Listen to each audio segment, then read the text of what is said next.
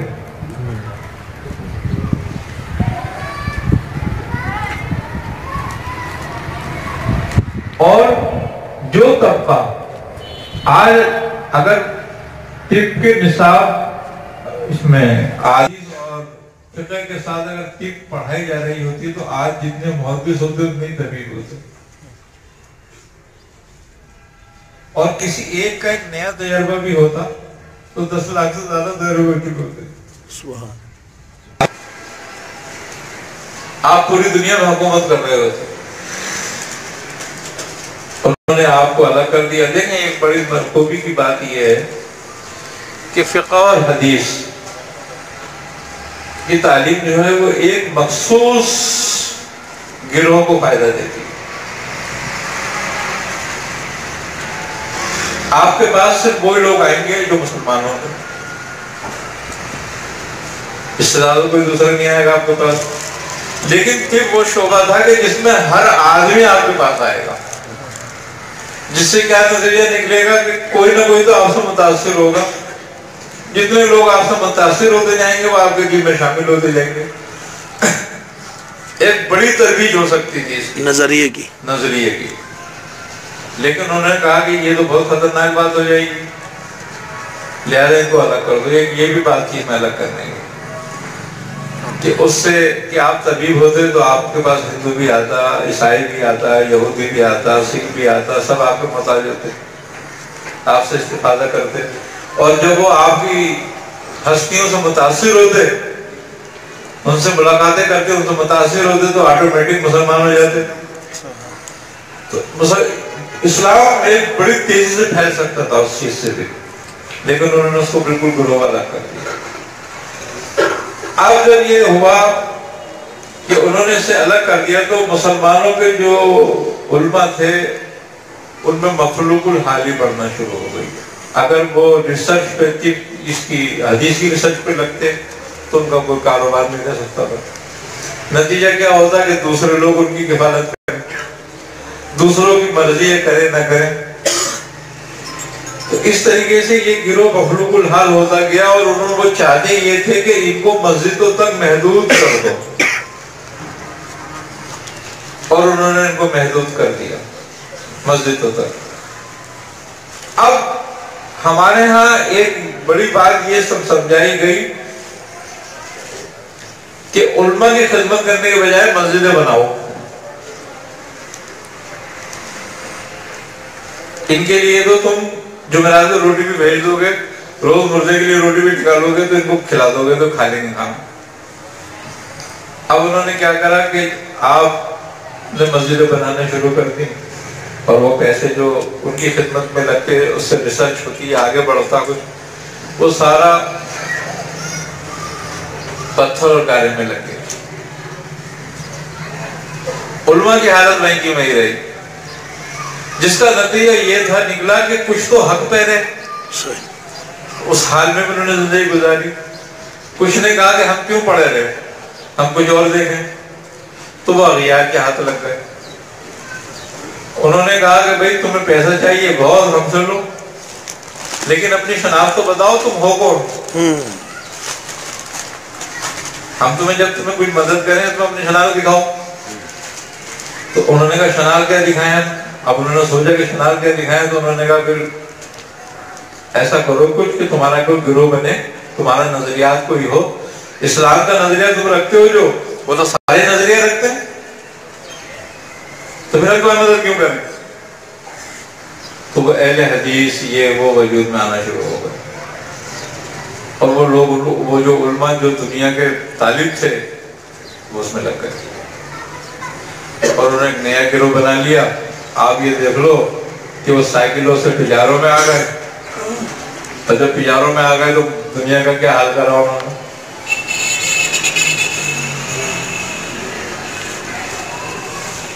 خوبی کی بات یہ ہے کہ اگر علماء کرام میں رہتی تو یہ محفوظ بھی رہتی، اعلیٰ سے اعلیٰ ہو بھی جاتی، اور ہمارے ہاں یہ فساد مخلوق الحالی کی وجہ سے جو پیدا ہوا یہ پیدا بھی نہیں ہوتا کبھی۔ کوشش علماء کو یہ کرنی چاہیے، وہ لوگ جو صاحب استطاعت ہیں اور صاحب مدارس ہیں، کہ وہ آج پھر اس نصاب میں طب کو شامل کریں، انشاءاللہ، جس کا فائدہ یہ ہوگا کہ طب اصلی علوم سے ہے، اور جب تک آپ اصلی علوم سے واقف نہیں ہوں گے آپ احادیث کے فوائد اور آیات کے فوائد بھی ظاہر نہیں کر سکتے کسی پر، سبحان بے شک، پریکٹیکل یعنی پریکٹیکل طور پر۔ اور آج آپ کا جو طالب علم ہوگا اگر وہ طبیب بھی ہوگا تو وہ کسی کمیٹی کا محتاج نہیں ہوگا۔ آج بیچارہ وہ کمیٹی کے لیے کرتا ہے، اس کی خوشنودی کے لیے کمیٹی خوش ہے تو صحیح ہے، نہیں تو پھر مسئلہ میری نوکری کا بن جائے گا، کہاں جاؤں میں، یہ مکان بھی جائے گا اور میری نوکری بھی جائے گی، بچے قائم کس پہ پلیں گے۔ آج کا عالم، خطرناک بات یہ ہو رہی ہے ہمارے ہاں کہ آج کا عالم اپنے بچے کو عالم بنانا نہیں چاہتا، بالکل پھیلتا جا رہا۔ آج کا سیاستدار اپنے بچوں کو سیاست بنانا چاہتا ہے، آج کا تاجر اپنے بچوں کو تاجر بنانا چاہتا ہے، ڈاکٹر اپنے بچوں کو ڈاکٹر بنانا چاہتا ہے، لیکن آج کا عالم اپنے بچوں کو عالم بنانا نہیں چاہتا۔ وہ کہتا ہے کہ میں نے تو جیسے جیسے ٹکڑوں کو گزارا کر لیا، میں ان کو کیوں زندگی خراب کروں ان کی۔ اس کا مطلب یہ ہے کہ جو اسلام دین کا علم حاصل کرے وہ زندگی خراب ہو رہی ہے۔ تو آج بھی چاہیے کہ ہم سمجھتے ہیں کہ تدریس کے اندر اصولی علوم کو بھی شامل ضرور کیا جائے، اور اس میں خاص طور پہ طب کو ضرور شامل کیا جائے، تاکہ یہ ہے کہ آج کا جو تعلیم ہو، علم ہو، وہ کل کا عالم بھی ہو اور طبیب بھی ہو، اور اس سے ہر طرح کے لوگ اور ہر مذہب اور ملت کے لوگ مستفیض ہوں۔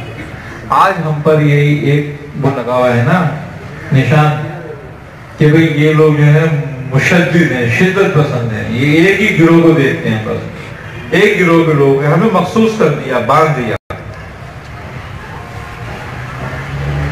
اسلام تو عالمگیر ہے، اسلام کی عالمگیریت ہی اس بات میں تھی کہ اس نے کل انسانیت کو دعوت دی، اور طبیب بھی کل انسانیت کے لیے ہوتا ہے، کسی مخصوص گروہ کے لیے نہیں ہوتا۔ تو وہ مقصد پورا ہو جاتا ہے ہمارا جو اسلام چاہتا ہے ہم سے، کہ ہم لوگوں کی خدمت بھی کریں، اسلام کی بھی خدمت کریں، اور بے لوگ اور بے لالچ کریں۔ آج طبیب اپنے بچوں کو طبیب بنا رہا ہے، وہ یہ نہیں کہتا میں طبیب نہیں بناؤں، وہ تو چاہتا ہے کہ میرا بچہ طبیب بنے تاکہ میری جگہ سنبھالے۔ آپ یہ دیکھو کہ حکیم جمشید انہوں نے اپنے سارے بچوں کو ڈاکٹر بنایا، وہ طبیب بھی اور ڈاکٹر بھی، طب تو ان کی خاندان سے ہے، اور ڈاکٹر لوگ بقائی والے کون ہیں؟ یہ سارے طبیب تھے۔ آج محتاج ہے کسی کے؟ ہمدرد والے کون ہیں؟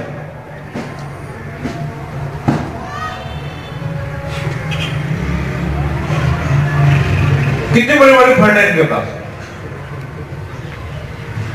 اگر اس سے اسلام کی ترویج ہوتی، اس سے مدارس بنتے، اس سے علماء کی تربیت ہوتی، کہاں سے کام پہنچ سکتے تھے۔ آج ہمدرد کی شیخ کا معلوم ہے آپ کو کتنے کی؟ اربوں روپے میں ہے۔ حکیم سعید صاحب کے زمانے میں جب حکیم صاحب زندہ تھے 7 ارب روپے سے زیادہ کی تھی سالانہ، 7 ارب۔ اب اس 7 ارب کی زکات ہی نکال لو، خالی کتنی بنتی ہے؟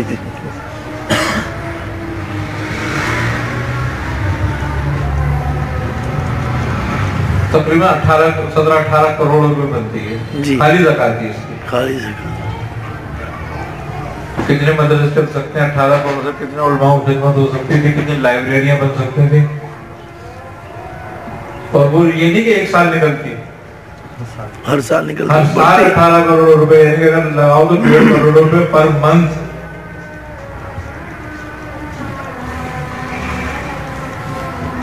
تو بات صرف یہی ہے کہ ہم جو ہیں، ہم نے یہ ایک ادارے کی بات ہے، ایسے تو بہت سارے ادارے، کرشی کی شیخ کم ہے کیا؟ اب کیا ہے کہ ان لوگوں کو انگیج کر لیا دوسروں نے۔ آج زیادہ تر وہ دیوبندیوں کے اہل حدیثوں کو حمایتی ہیں، تو ہم محتاج کیوں رہیں؟ ہمیں چاہیے کہ ہم اپنے مدرسوں میں عصری تعلیم بھی دیں، خاص طور پہ طب کی بھی تعلیم دیں، وہاں انجینئر بنے، ڈاکٹر بنے، طبیب بنے، وکیل بنے۔ فائدہ ہوگا اس کا، اس کا فائدہ یہ ہوگا کہ آپ کے بیوروکریٹس مسلمان ہوں گے، لیکن صرف تقلیدی مسلمان ہیں کہ وہ باپ نے نام رکھ دیا وہ اسلام کا، مسلمانوں والا، تو وہ اسلام ہو گیا، اس سے زیادہ اسلام نہیں جانتا۔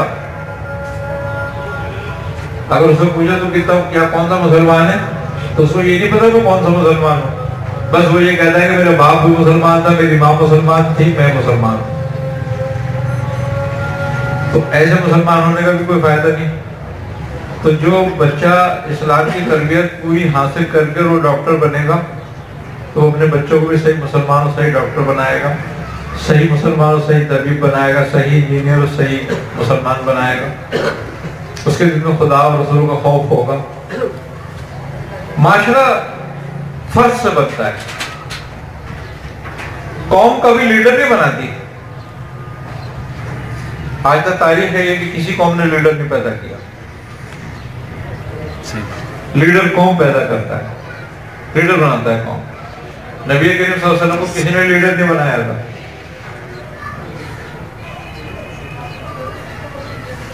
لیکن وہ عرب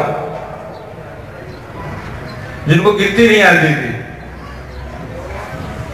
انہوں نے کیسر اور کسرا کو تاراج کر دیا، رومیوں کی چھکے چھڑا دیے. آج کہتے ہیں ہم کہ ہماری اقتصادیات بہتر ہوگی تو ہم سب کچھ کر لیں گے. نہیں، ایسا کچھ بھی نہیں ہے. حضرت ابوبکر کے دور میں کون سی اقتصادیات تھی؟ حضرت عمر کے دور میں کون سی اقتصادیات تھی تمہارے پاس؟ کیا ذریعہ تھا تمہارے پاس؟ لیکن اسلام تھا، دین زندہ تھا. چیتھڑے باغ کے چپلے نہیں تھی تو پیروں میں چیتھڑے باغ کے جنگیں لڑی ہیں.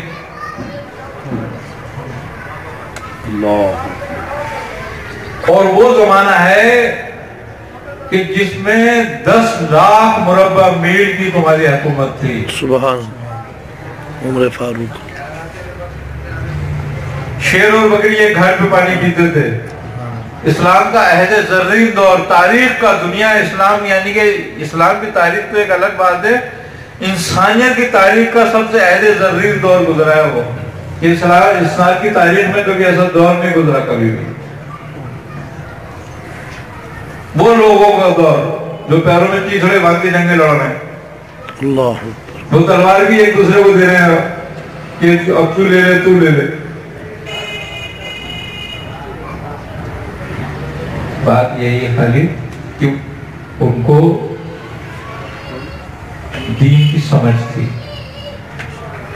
آج ہم کتنے طاقتور ہیں، ہمارا میزائل ہے، سب کچھ ہے، لیکن دین کی سمجھ نہیں ہے، دیندار نہیں ہے، وہ جذبہ نہیں ہے. تو بات یہی ہے کہ دیندار بنائیں اور صرف تعلیم ہی نہ دیں بلکہ ان کے اندر بھی دین جگائیں، ان کے اندر بھی جذبہ پیدا کریں. کیوں سرکار دو عالم صلی اللہ علیہ وسلم نے فرمایا کہ میں تمہارے پاس 3 چیزیں چھوڑے جا رہا ہوں، ایک قرآن، ایک سنت اور ایک اپنے اہل بیت. اہل بیت سے چھوڑنے کی مراد ہی محبت ہے کہ اپنے اہل بیت کو تم اہل بیت کی محبت سکھاؤ. کیونکہ جو جذبہ محبت پہ کر جاتا ہے جو کچھ، وہ علم نہیں کرتا. تو علم کے ساتھ ساتھ اہل بیت کی محبت بھی سکھاؤ تاکہ ان میں دین اندر اترے. خوبی کی بات یہ ہے کہ دین محبت کے بغیر نہیں اتر سکتا. تمہاری زبان پہ تو رہے گا، تمہارے حلق سے نیچے نہیں آئے گا. آج دیکھ لو خارجیوں میں کیسے کیسے قرآن پڑھنے والے ہیں، کیسے کیسے عالم ہیں، کیسے کیسے وہ اپنے آپ کو متقی سمجھتے ہیں، انہوں کو مشرک اور کافر کہہ کر ہی قتل کرتے ہیں. اور وہ آیات جو کفار کے لیے تھیں، مشرکین کے لیے تھی، وہ مسلمانوں پہ لگا لگا کے ان کو قتل کرتے ہیں. اس لیے کہ ان میں محبت نہیں ہے، ان کو وہ محبت نہیں عطا کی گئی جو اہل بیت کی تھی. اگر وہ عطا کر دی جاتی تو یہ صفاق نہیں ہوتے. تو بات یہی ہے کہ ہمیں چاہیے یہ بھی حد الامکان کوشش کریں جہاں تک ہماری کوشش ہو کہ علاج بالغذا ہو، اور کوشش کریں کہ علاج بالدوا بھی فطری علاج کریں. جب دیکھیں کہ اس سے بھی کامیابی نہیں ہو رہی ہے تو پھر آگے بڑھے، کچھ پھر غیر فطرت پہ آتا ہے. لیکن اگر شروع سے ہم اسی کو اپنا لیں، کہتے ہیں کہ جو علاج غذا سے کر لیتا ہے اسے دوا کی ضرورت نہیں ہوتی. اور جو دوا فطرت کے مطابق کرتا ہے اس کی زندگی لمبی ہو جاتی ہے. اور جو پھر اپنے غیر فطرت پہ آ جاتا ہے، فطرت سے ہٹ جاتا ہے، وہ اپنی زندگی کو کم کر لیتا ہے. آپ کو زندہ رکھتی ہے فطرت کے مطابق. قرآن بھی کہہ رہا ہے کہ اللہ کی حدوں کو نہ چھوؤ، ہے نا؟ کیوں کہ وہ حد فطرت کے مطابق ہے. جب ان سے نکلو گے تم غیر فطری ہو جاؤ گے. تو غیر فطری ہونا دونوں باتیں ہیں کہ اپنے آپ کو بھی برباد کرنا اور اپنے معاشرے کو بھی برباد کرنا. ایک چھوٹی سی بات ہے بات کر رہا ہوں، میں روزانہ 100-150 مریض دیکھتا ہوں اور 30 سال سے دیکھ رہا ہوں کتنے مریض. آج کے دور میں جتنی نامردی پھیلی ہے پہلے کبھی نہیں. 15 سال پہلے کی بات کر رہا ہوں کہ میرے پاس اگر مریض آتے تھے 100 مریض آتے تھے تو 1-2 وہ بھی اوور ایج لوگ آتے تھے، 2-3 کہ کوئی طاقت کی دوا دے دی جائے. آج 100 میں سے نا 30 مریض اسی بات کے لیے آتے ہیں، اس میں جوان لڑکے زیادہ ہیں، بوڑھے کم ہیں. اس کی وجہ ہے بے حیائی. بے حیائی نامردی پیدا کرتی ہے. کیوں اسلام نے حیا کا بار بار درس دیا؟ یہ ایک چھوٹی سی مثال دے رہا ہوں میں، باقی تو بہت ساری باتیں بہت بڑی، لیکن ایک چھوٹی سی مثال کی بات یہ کر رہا ہوں میں کہ آج جو بے حیائی پھیلی ہے اس کا نتیجہ یہ نکل رہا ہے کہ آج لوگ نامرد ہو رہے ہیں، لڑکے.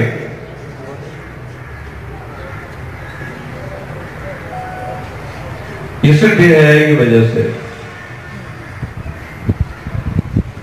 ایک بڑی بات ہے، ہمارے ایک استاد تھے طب کے، یاسین صاحب، یاسین نام تھا ان کو، محمد یاسین. وہ دہلی طبیہ کالج کے وائس پرنسپل بھی رہ چکے تھے، بڑے بڑے اسباب اور مشاغرہ تھے. تو ان کے پاس ایک شخص آیا لڑکا، ان کے عزیز الحسن تھا، تھے وہ لوگ بڑے دیندار لوگ. تو اس نے کہا کہ چچا میری شادی ہو رہی ہے، کوئی دوا دے دو مجھے. اس کو دیکھا غور سے، کہنے کی ایک بات بتا. کیا کہنے کوئی بے ہے؟ اللہ. اس نے کہا نہیں ایسی بات نہیں ہے. تو پھر انہوں نے کہا تجھے کیا کی ضرورت ہے دوا کی؟ جا، تجھے دوا کی ضرورت نہیں ہے، بیاہوں کو ہوتی ہے دوا کی ضرورت. اس ورگ میں بولے بے حیاؤں کو دوا کی ضرورت ہوتی ہے، حیاءدار کو نہیں ہوگی. وہ واقعی اس کو آج بھی وہ زندہ ہے، کہتا ہے مجھے آج تک کوئی دوا کی ضرورت نہیں. اب بتاؤ اسلام کا کلیہ ہے حیا. بس صرف حیا کا معنی ہم نہیں سمجھتے، بس بات اتنی سی ہے. ہم حیا اس کو سمجھتے ہیں جو لوگوں میں ہو. حیا لوگوں سے نہیں ہوتی، حیا اپنے آپ سے ہوتی ہے. جس نے اپنے آپ سے حیا کر لی وہ حیا والا ہے. جو لوگوں سے کرتا ہے وہ حیا والا نہیں ہے، وہ منافق ہے. اس لیے لوگوں سے ڈر کے کرتا ہے. اصل حیا تو اس کی اپنی ہے کہ مولا کائنات علی کرم اللہ وجہ کا فرمان ہے کہ مومن کی خلوت اس کی جلوت سے پاک ہو.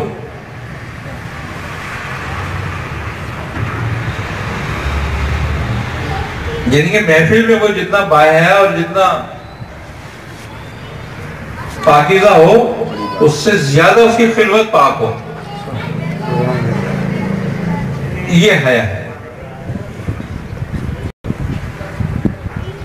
تو آج لوگ جو ہے نا حیا کا مطلب نہیں سمجھتے، وہ سمجھتے ہیں لوگوں سے کرنا حیا ہے. حیا لوگوں سے نہیں ہے، حیا تو اس سے ہے جو تیرا رب ہے. اور جب بندہ رب سے حیا کرتا ہے تو اللہ اس کو حیادار کر دیتا ہے، اور پھر اللہ اس کو ہر مصیبتوں سے، ان سے جو بے حیائی سے پیدا ہوتی ہے اس سے دور محفوظ کر دیتا ہے. بہتر عمل ہے. اور اللہ تعالیٰ ان کے کاروبار میں روزی رزق میں برکت دے. بابر شاہ یہ بڑی کوشش کر رہے ہیں کہ پہ عمل کرنے کی، اور اللہ تعالیٰ ان کی صحیح کو قبول کرے. آمین. اور ہمیں سب کو چاہیے کہ اپنی طاقت اور استطاعت کے مطابق اس کی ترویج کی کوشش کرتے رہیں. کیوں کہ یہ ہمارا ورثہ ہے.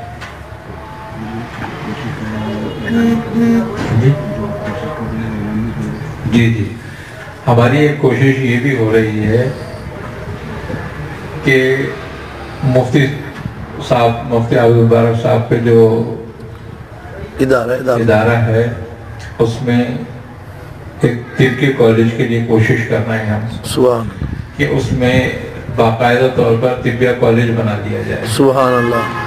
بس آپ بھائیوں سے بات گزارش ہے کہ سب دعا کریں اس مقصد کے لیے کہ اللہ تعالیٰ ہمیں اس میں کامیاب کرے. اللہم آمین. اور ہماری کوشش تو یہ ہوگی کہ ہم ہر اپنے ادارے کے لوگ انشاءاللہ طالب علموں کو وہاں لے کر آئیں اور اس میں اسلامی تعلیمات کے ساتھ ساتھ فروغ طب کے لیے بھی اس کی بھی تعلیم دی جائے تاکہ کوئی طالب علم جو ہے وہ کسی کا محتاج نہ ہو. انشاءاللہ. کہ اللہ تبارک و تعالیٰ برکت دے آمین. اور ہمیں ہمارے مشن میں کامیاب کرے. آمین. اللہ تبارک و تعالیٰ بابر شاہ کے بھی روزے رزق میں برکت دے. آمین. اور یہ جو کام کا ابتدا کرنے جا رہے ہیں اس میں خیر و برکت ہو اللہ. اور ترقی ہو. اللہ. اللہ تبارک و تعالیٰ نیتوں کو دیکھنے والا ہے. بے شک. اللہ تعالیٰ ان کے نیت میں اور عمل میں اللہ تعالیٰ ان کو ثابت قدم رکھے. آمین.